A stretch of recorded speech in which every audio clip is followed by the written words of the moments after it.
জনসাধাৰণ আৰু আৰক্ষীৰ সম্পৰ্ক এই বিষয়টো যুগ যুগ ধৰি চলি থকা এটা বিতৰ্কিত বিষয়। বেছিভাগ সময়তে জনা যায় যে আৰক্ষীক জনসাধাৰণে বিশ্বাস নকৰে, কাৰণ জনসাধাৰণৰ বহুতক আৰক্ষীয়ে অনাহকত কষ্ট দিয়ে। নমস্কাৰ, মই অনুপম চক্ৰৱৰ্তী। আপোনালোকে চাই আছে পিপুলছ টিভি, মানুহৰ কথা মানুহৰ ব্যথা।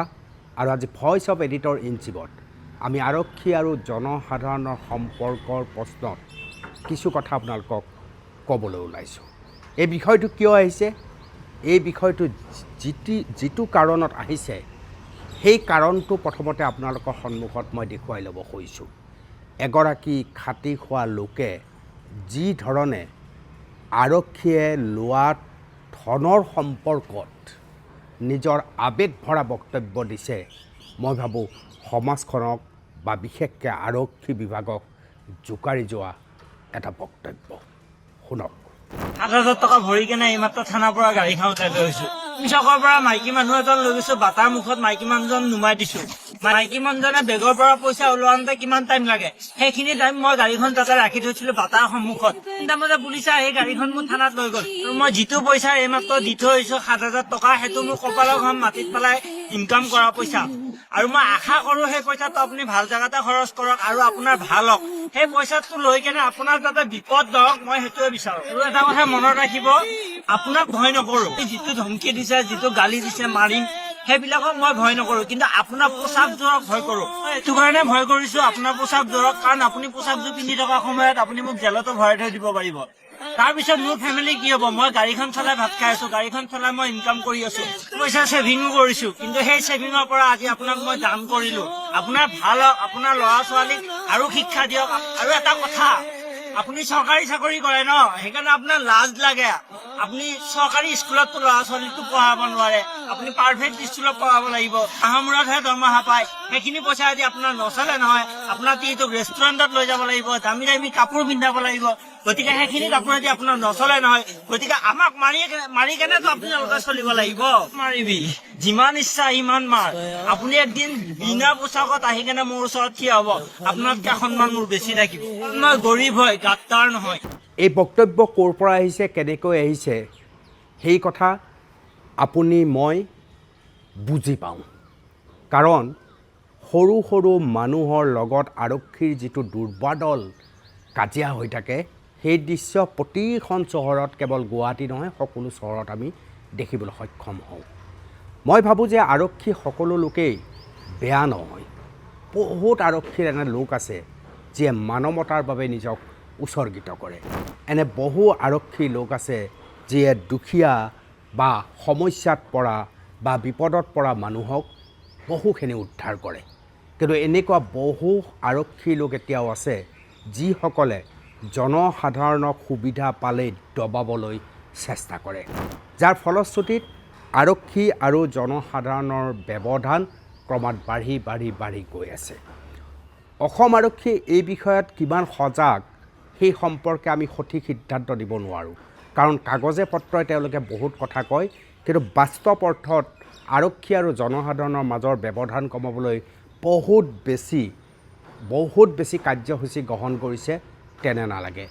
এটা সময়ত অসমৰ আৰক্ষী সঞ্চালক প্ৰধানে 2-3জনে অন্তত জনসাধাৰণ আৰু আৰক্ষীৰ ব্যৱধান কমাবৰ বাবে জনসাধাৰণে যাতে সুবিধা পালে আৰক্ষীৰ শীৰ্ষ বিষয়াক লগ পাব পাৰে তাৰ ব্যৱস্থা কৰি দিছিল। ব্যৱস্থা আজিও আছে বুলি আমি জানো, কিন্তু সেই ব্যৱস্থা সম্পৰ্কে কোনো সজাগতা নাই। আৰু সেই ব্যৱস্থা আলমত কোনোবা আৰক্ষী লোকৰ ওচৰত যদি কথা ক'বলৈ যায়, তেতিয়াহ'লে তেওঁ নিজাকৈ আকৌ সমস্যাত পৰাৰ ভয়হে বেছিকৈ আহে বুলিও শুনা যায়, যাৰ ফলত শীৰ্ষ আৰক্ষী বিষয়া আৰু জনসাধাৰণৰ শিক্ষিত মানুহৰ মাজৰ বাক বিতণ্ডা বহু পৰিমাণে দেখা যায়। মই ভাবোঁ এয়া আৰক্ষীৰ এক ডাঙৰ ব্যৰ্থতা। জনসাধাৰণে ভুল কৰিলে শাস্তি আপোনালোকে দিব, কিন্তু শাস্তি কেনেকৈ দিব? এজন ৰিক্সা চালকে পথৰ কাষত মাত্ৰ 2 মিনিট নিজৰ ৰিক্সাখন ৰাখিছে, কাৰণ মহিলাগৰাকীয়ে পইচাটো দিয়া নাই। মহিলাগৰাকীয়ে ভাড়াটো দিলেই তেওঁ আঁতৰি যাব। ঠিক আপুনি সেইখিনি সময়তে ধৰি সেই সেই ৰিক্সা চালকজনক আপোনালোকে থানালৈ মাতি লৈ গ'ল। তাৰপিছত তেওঁক ইচ্ছামতে আপোনালোকে ভয় খুৱালে, যাৰ ফলত এজন ৰিক্সা চালকৰ নিজৰ ইনকামৰ 7,000 টকা সেই আৰক্ষীৰ বিষয়াক দি থৈ আহিল। ই কেনে কথা? এনেকৈ যদি হেঁচা মাৰি ধৰে তেতিয়াহ'লে কোন ভদ্ৰলোকে আৰক্ষীক বিশ্বাস কৰিব? আজি এই মানুহজনৰ যিজন মানুহে খুব আৱেগিকভাৱে কৈছে যে আপোনালোকৰ ঘৰ চলিব লাগিব, আপোনালোকে কাপোৰ কিনিব লাগিব, আপোনালোকে বজাৰ কৰিব লাগিব, গতিকে কাক মাৰিব? আমাকে মাৰক, আমাকে মাৰি নিয়ক, যি ধৰণে কথা কৈছে, এই কথাখিনিত আৰক্ষীৰ পোচাকযোৰৰ ব্যৱহাৰ সম্পৰ্কত বহু প্ৰশ্ন উত্থাপন হয়। এই খাকী পোচাকক আমি বহুত বেছি সন্মান কৰোঁ।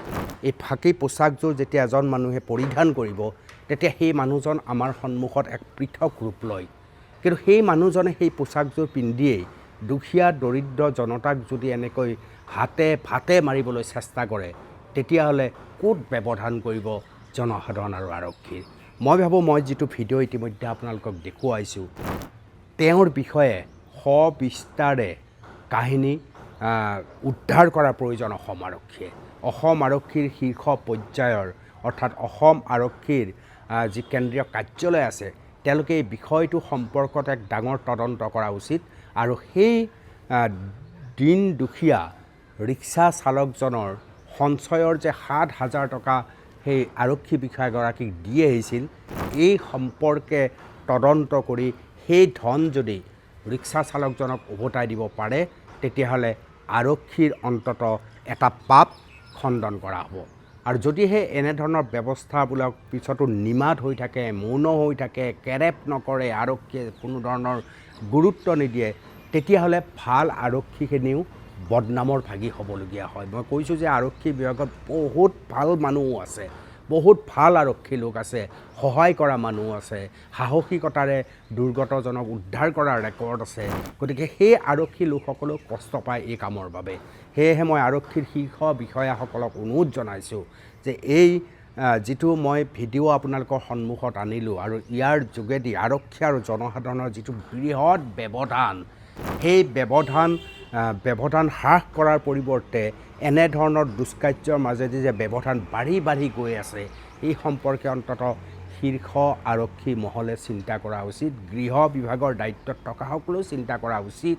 কাৰণ জনসাধাৰণ আৰু আৰক্ষীৰ মাজত যদি এটা মধুৰ সম্পৰ্ক নহয় তেতিয়াহ'লে আইন শৃংখলাজনিত কথাবোৰ, চুৰি ডকাইতিৰ ঘটনাবোৰ, আন যি অপৰাধ সেই অপৰাধ হ্ৰাস কেতিয়াও নহয়।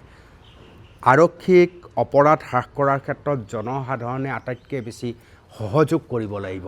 ইয়াৰ বিপৰীতে যেতিয়া আৰক্ষীয়ে এজন জনসাধাৰণৰ লোককে সামান্য ভুলৰ বাবে এই ধৰণে শাস্তি দিয়ে, ডকা হকা দি ধন মানুহজনৰ পৰা লৈ আহে, তেতিয়া সেই সম্পৰ্ক কেতিয়াও কোনো কাৰণতে মধুৰ হ'ব নোৱাৰে। মই সেইবাবে শীৰ্ষ আৰক্ষী বিষয়াসকলক অনুৰোধ জনাইছোঁ এই বিশেষ ভিডিঅ'টোৰ কথাখিনি আপোনালোকে শুনক, ইয়াৰ গুৰি ক'ত বিচাৰ কৰক আৰু সেই মানুহজনে, সেই ৰিক্সা চালকজনক, সেই শ্ৰম কৰি স্বাধীনভাৱে স্বাভিমান ৰক্ষা কৰা মানুহজনক অন্ততঃ আপোনালোকে সেই ধন উভতাই দি তেখেতৰ আত্মসন্মান উভতাই দিয়ক। এই সম্পৰ্কত আপোনালোকৰ মন্তব্য মই বিচাৰিছোঁ। আৰক্ষীৰ কোনবিলাক কথাৰ কাৰণে আপোনালোকক খং উঠে? কিয় আৰক্ষীৰ বিশ্বাস আপোনালোকে হঠাৎ কৰিব নোৱাৰা এটা পৰিস্থিতিলৈ গুচি যায়? কি কাৰণ? এই কাৰণবোৰ আপোনালোকে অনুগ্ৰহ কৰি ব্যাখ্যা কৰিব যাতে শীৰ্ষ আৰক্ষী মহলে সেয়া পঢ়ি তেওঁলোকেও অকণমান প্ৰয়োজন সাপেক্ষে নিজক অনুভৱ কৰে, আত্মসমালোচনা কৰে আৰু তাৰ মাজেদি আমিতো বিচাৰিম যে আৰক্ষী আৰু জনসাধাৰণৰ সম্পৰ্ক মধুৰ হ'ব লাগে। ধন্যবাদ।